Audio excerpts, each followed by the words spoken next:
The Baltimore Ravens just took a big blow with their sack-leading edge rusher, Javon Clowney, signing a 2-year deal with the Carolina Panthers. We also got some other free agent targets, some free agency overview for the Baltimore Ravens, draft analysis, running back position updates, and much more Baltimore Ravens news. So welcome in to another episode of Ravens Reports. It's your guy Noah here with For the Flock.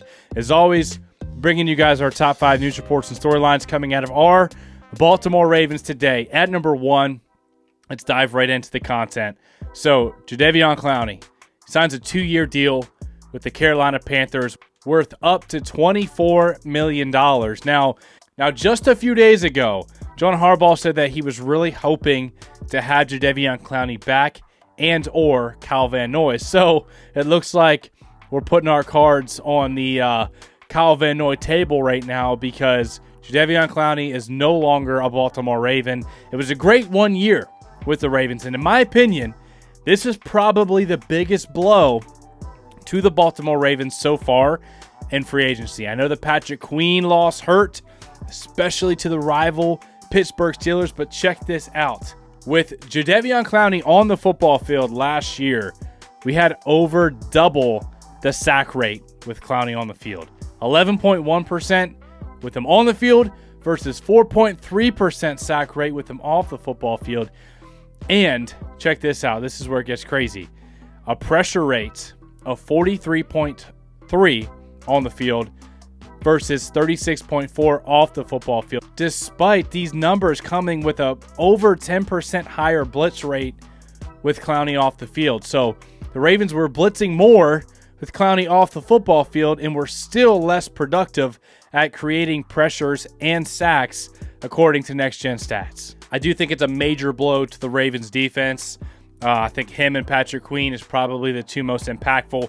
But to put this in perspective, Jeff Zrebiec put out this tweet that I thought was excellent.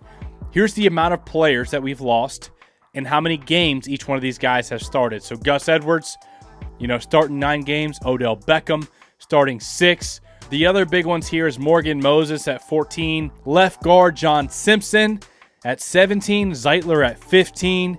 And then, like we said, Clowney started 15 games for the Ravens.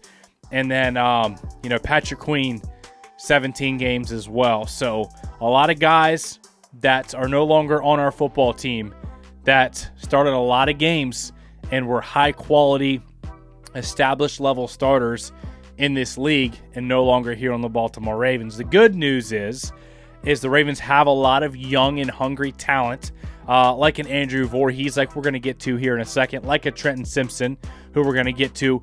But the good news is as well is that from some of these guys departing in free agency, it opens up a max amount of compensatory picks the Ravens will have in the 2025 NFL Draft. So far, they're projected to have a 4th round, a 5th round, and 2 6th-round compensatory draft picks to add more talent to their football team. Now, that doesn't necessarily help this year. We'll get that in next year's draft. But I want to talk about some of the free agent edge players that are out there. Then we're going to get into some of the top-ranked edge players in the draft. Emmanuel Ogbah, Rasheem Green, Andrew Van Ginkel, Mike Dana, and Carl Lawson all out there on the free agent market, available for the Ravens to sign at any point. Remember, if they wait till after June 1st, it does not count against the compensatory pick formula. A lot of times the Ravens have a deal in place with one of these players, and they say, hey, as soon as that deadline hits after June 1st, they have their little handshake deal, and they get that deal done. We've seen that happen many times over the years, so the Ravens can take advantage of all of the extra draft capital they can get, because we know the Ravens love to build through the draft. At number 2, let's talk about Chris Sims' edge rankings, because now that Javon Clowney has gone to free agency, it opens up a massive hole for a starting edge rusher. And I know Odafe Owe, he's going to be a starter on one side of the defensive line. John Harbaugh said he expects David Ojabo to break out. We also have Tavius Robinson, I believe the 4th-round draft pick from last season. But you can't roll in with that young of a group. You got to add another veteran, or at least a very talented guy in the first 2 rounds of the NFL draft. Here's Chris Sims' edge rankings. Number 1 and 2 probably won't be in striking range for the Baltimore Ravens, but you just never know. Dallas Turner, Liatu Leitu, Jared Verse, and Chop Robinson, his top 4 guys, with some other guys like Booker, Braswell, Jonah Ellis, Marshawn Nealon, and Braylon Trice. I think out of these guys on this list, Turner, Latu, Verse, Robinson, and maybe Ellis are in the conversation for the first round. If the Ravens like one of these players and they fall into Baltimore's lap, it could be a possibility. And I want to know in the comment section below, how would you feel if the Ravens drafted one of these top edge rushers in the first round of the NFL draft? Or are you dead set on, wide receiver or offensive tackle or guard or corner? Like, I think that the Ravens will probably have a really talented player fall to them regardless of position. I think they'll probably take the best guy available, as they usually do.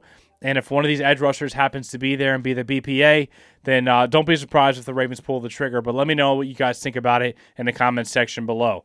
At number 3, one of the players that the Ravens recently had in on a visit was wide receiver Josh Reynolds, who just had a 600-yard season with the Detroit Lions, was a pretty solid contributor in their offense, make a lot of plays on third down.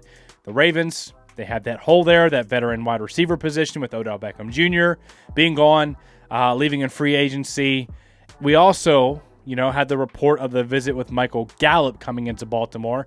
There's no updates on that yet, but Josh Reynolds signed a 2-year, $14 million deal with the Denver Broncos. That's another football player the Ravens can cross off their list as possible free agent veteran wide receivers. Again, my favorite target still out here on the market is free agent wide receiver Tyler Boyd, who we have come quite familiar with, watching him make plays against the Ravens in the division for the Cincinnati Bengals over the last few years. And I still think Tyler Boyd can play some high-level football and still has a lot left in him.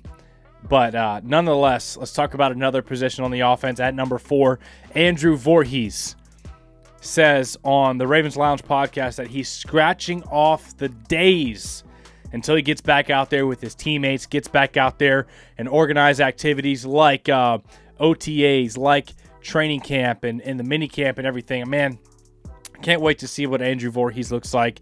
Can't wait to see him get some reps in training camp and, get to watch some film of him in preseason. Really excited about Andrew Voorhees. I think it was an absolutely genius move for the Ravens to trade back into the 7th round at the end of the draft, knowing that he was going to basically redshirt and not play his entire rookie year. But you're basically getting a 3rd or 4th round caliber player, a possible starting guard in the 7th round if you wait a little bit, right? So you got a nice return on investment there, and now we get to reap the benefits of that. If a player like Andrew Voorhees, who seems to have it all upstairs, the right mindset, the motivation, is hungry to get out there and perform, I think we're going to reap the benefits of that. I think Andrew Voorhees is going to have to go out there and earn the job. He's going to have to win the role. But I believe he will. I believe he's the most capable, talented right guard on our roster right now. And I think it's going to be Tyler Linderbaum, Ronnie Stanley, and Andrew Voorhees kind of penciled in there as starters. And then Daniel Falele, John Harbaugh said he's going to have the first opportunity to win that right tackle job. Left guard remains a big question mark. We know Ben Cleveland, Patrick McCarry, and some other guys are in the mix there as well. But, I really do think Andrew Voorhees is going to win and start for the Baltimore Ravens at that right guard position. Another update here on the Baltimore Ravens running back room. J.K. Dobbins, the free agent who's been plagued with injuries throughout his career here. Very unfortunate, man, because I was so high on J.K. Dobbins as a pure rusher of the football, the instincts, the contact balance, the burst, all that stuff, man. I love J.K., but it's looking like he's going to get a change of scenery. He's been medically cleared, according to Tom Pelissero. He's been cleared for football activities. Dr. Neal wrote in a letter to select football teams today, noting that he looks outstanding coming off a torn Achilles. He says Dobbins, who averages 5.8 yards per carry in his career, is expected to take visits soon. A little while after that, another report came out that he took a visit with the Chargers, which is absolutely hilarious because the Chargers are just building a knockoff, off-brand version of the Baltimore Ravens right now.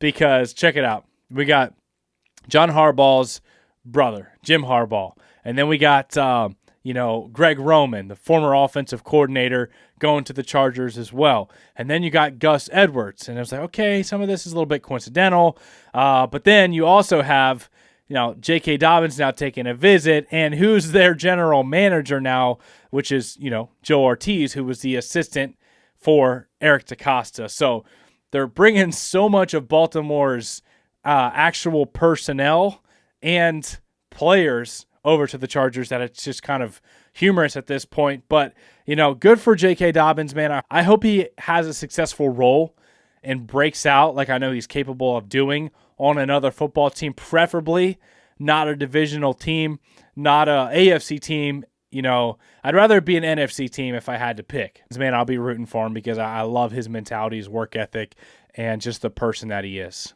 But this does pose a major question. Derrick Henry is your running back 1. Justice Hill is running back 2. Who's running back 3 right now? Because remember, I know Keaton Mitchell's in the mix, but he'll probably be coming back sometime during the season, probably towards the back half, unless he's way ahead of schedule. So on, kickoff, week 1 of the NFL season, right now it's just Derrick Henry and Justice Hill because Mitchell won't be healthy at that point. So who's the running back 3? And you probably want to have 4, on the roster. So there's 1, possibly 2 spots before Keaton Mitchell comes back healthy, assuming everything goes well, with that injury recovery. I think the Ravens will definitely add a running back in the first 5 rounds of the NFL draft. I think that 3 to 5th round spot will be really good in this year's draft. There's some under-the-radar type of guys. There's no necessarily superstars where there's going to be a ton of first and second round running backs coming off the board, but there'll be a lot of really good ones and guys with high upside, all throughout 3 through 7 of the NFL draft. And I think the Ravens will grab one of their guys in that range to add another body into this room, some more youth. And then I think the Ravens will roll into the season with a guy like Derrick Henry, Justice Hill, a rookie, and then maybe they sign another, kind of under-the-radar veteran. Maybe they bring back a Dalvin Cook. Maybe they bring another, kind of lower name type of veteran free agent for training camp and let them compete, similar to what they did with Melvin Gordon last season. So let me know what you guys think the Ravens should do at the running back position. Let me know all your thoughts about everything we discussed tonight, man. I appreciate you guys. I love you guys. Make sure you smash that like button if you enjoyed today's content.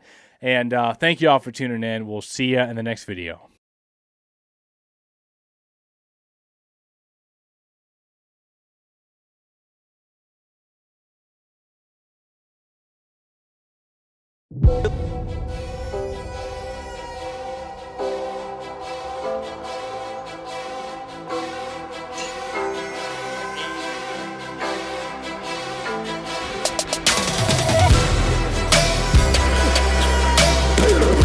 When he wasn't looking, he ran me over.